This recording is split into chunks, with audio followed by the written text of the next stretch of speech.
Guys, मेरा नाम है शालिनी श्रीवास्तव और आप गए थे शालिनी टेक्निकल एकेडमी पर। आज हम बात करने वाले हैं गाइस टैरिफ के बारे में।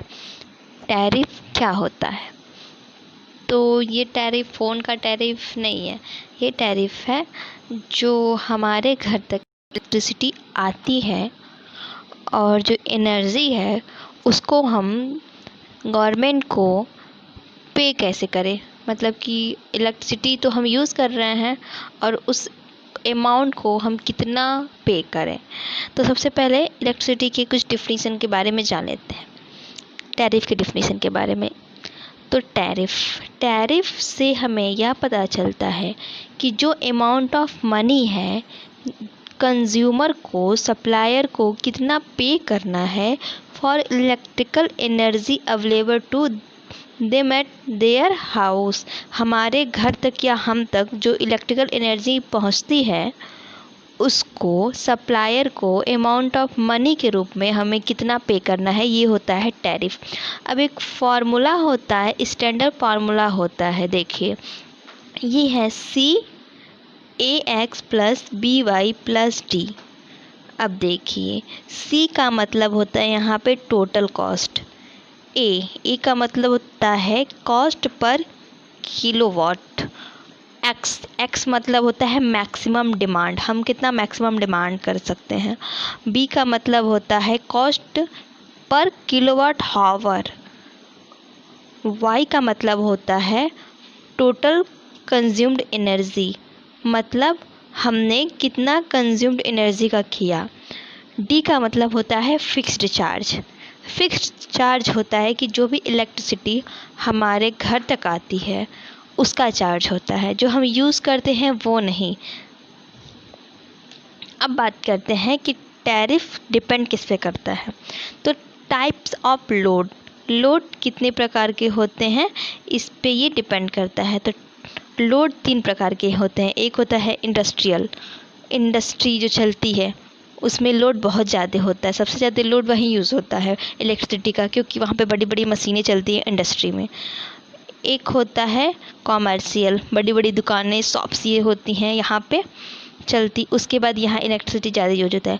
उसके बाद आता है डोमेस्टिक, मतलब घर पे हम लोग घर पे कितनी एनर्जी यूज़ करते हैं। घर पे मैक्सिमम एनर्जी यूज़ नहीं होती, मिनिमम एनर्जी यूज़ होती है। अब बात आती है पावर फैक्टर ऑफ लोड। जितना ज़्यादा पावर फैक्टर रहेगा उतनी जो फिक्स्ड कॉस्ट है हमारी कम होगी, और जितना पावर फैक्टर कम रहता है हमारी फिक्स्ड कॉस्ट उतनी ज़्यादा रहती है। पावर फैक्टर का हाई होना मतलब कि फिक्स्ड कॉस्ट का कम होना, और पावर फैक्टर का लो होना मतलब फिक्स्ड कॉस्ट का हाई होना। फिक्स्ड कॉस्ट जो हमें देना ही है, भले हम इलेक्ट्रिसिटी यूज़ करें या ना करें, हमें फिक्स्ड कॉस्ट देना ही है। नेक्स्ट आता है अमाउंट ऑफ एनर्जी यूज। हम जो भी एनर्जी यूज़ करते हैं उसको हमें कितना देना है। अगर एनर्जी हम दो यूनिट यूज़ किए तो उसका अमाउंट जो होगा वो कितना होगा हमको देना ही, ये होता है अमाउंट ऑफ एनर्जी यूज्ड। अब बात करते हैं टाइप्स ऑफ टैरिफ कितने प्रकार के होते हैं। तो एक होता है सिंपल टैरिफ, दूसरा होता है फ्लैट रेट टैरिफ, तीसरा होता है ब्लॉक रेट टैरिफ, चौथा होता है 2 पार्ट टैरिफ, पांचवा होता है मैक्सिमम डिमांड टैरिफ, और छठा होता है पावर फैक्टर टैरिफ। तो सबसे पहले बात करते हैं हम सिंपल टैरिफ के बारे में। तो सिंपल टैरिफ पर यूनिट के लिए फिक्स्ड रेट अप्लाई करते हैं, इसे यूनिफॉर्म टैरिफ भी कहते हैं। जैसे कि हम कोई फिक्स्ड रेट अप्लाई कर दिए, जैसे कि 8 रुपये पर यूनिट, तो जितना यूनिट चलेगा हम उसमें 8 से मल्टीप्लाई कर देंगे, तो ये होता है सिंपल टैरिफ। नेक्स्ट बात करते हैं फ्लैट रेट टैरिफ के बारे में। तो ये different type of consumer are, मतलब ये डिफरेंट टाइप का, जैसे जैसे डिफरेंट टाइप होते हैं उस तरह का ये रेट होता है। कोई ज़्यादा यूज करता है, कोई कम यूज़ करता है यूनिट, कोई 5 यूनिट यूज़ कर रहा है, कोई 6 यूनिट यूज़ कर रहा है, कोई 2 यूनिट यूज़ कर रहा है, तो उसके लिए अलग अलग तरह के चार्जेस होते हैं। अब नेक्स्ट बात करते हैं ब्लॉक रेट टैरिफ के बारे में। तो इसमें ब्लॉक रेट टैरिफ में 1 मीटर यूज़ होता है। और इसमें ब्लॉक रेट टैरिफ में ये होता है कि अगर आप 100 यूनिट यूज़ किए हैं तो आपको पर यूनिट 5 रुपये है, और 100 यूनिट के बाद आप और 50 यूनिट यूज़ करेंगे तो वो 4 रुपये यूनिट हो जाएगा। अगर आप फिर मतलब कि 100 रुपये तक आप 50 देंगे, और 100 यूनिट के बाद से अगर 101 यूनिट हुआ तो वो 1 यूनिट का आप 4 रुपये देंगे। ऐसा ब्लॉक रेट टैरिफ में होता है। ये ब्लॉक रेट टैरिफ है, इसमें ऐसा होता है। नेक्स्ट बात करते हैं 2 part tariff. 2 part tariff guys ये इम्पॉर्टेंट है।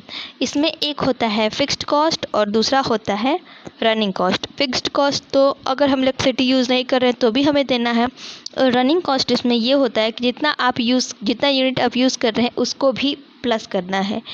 एक होता है फिक्स्ड कॉस्ट और प्लस होता है रनिंग कॉस्ट, दोनों को हमें ऐड करके देना रहता है। नेक्स्ट बात करते हैं मैक्सिमम डिमांड टैरिफ। ये कैलकुलेशन बेस्ड होता है मैक्सिमम डिमांड पे, और मैक्सिमम डिमांड 1 मीटर आता है, और ये सेम 2 पार्ट टैरिफ के जैसे होता है, सेम होता है इसमें सारे फंक्शन, और ये लार्ज इंडस्ट्री में यूज़ होता है। अब आता है पावर फैक्टर टैरिफ। तो पावर फैक्टर टैरिफ में जो केवीए है, किलो वाट एम्पियर, तो केवीए अगर कम है तो पावर फैक्टर ज़्यादा होगा और फिक्स्ड कॉस्ट कम होगा। मतलब केवीए कम है, फिक्स्ड पावर फैक्टर ज़्यादा है तो फिक्स्ड कॉस्ट होगा वो ज़्यादा होगा।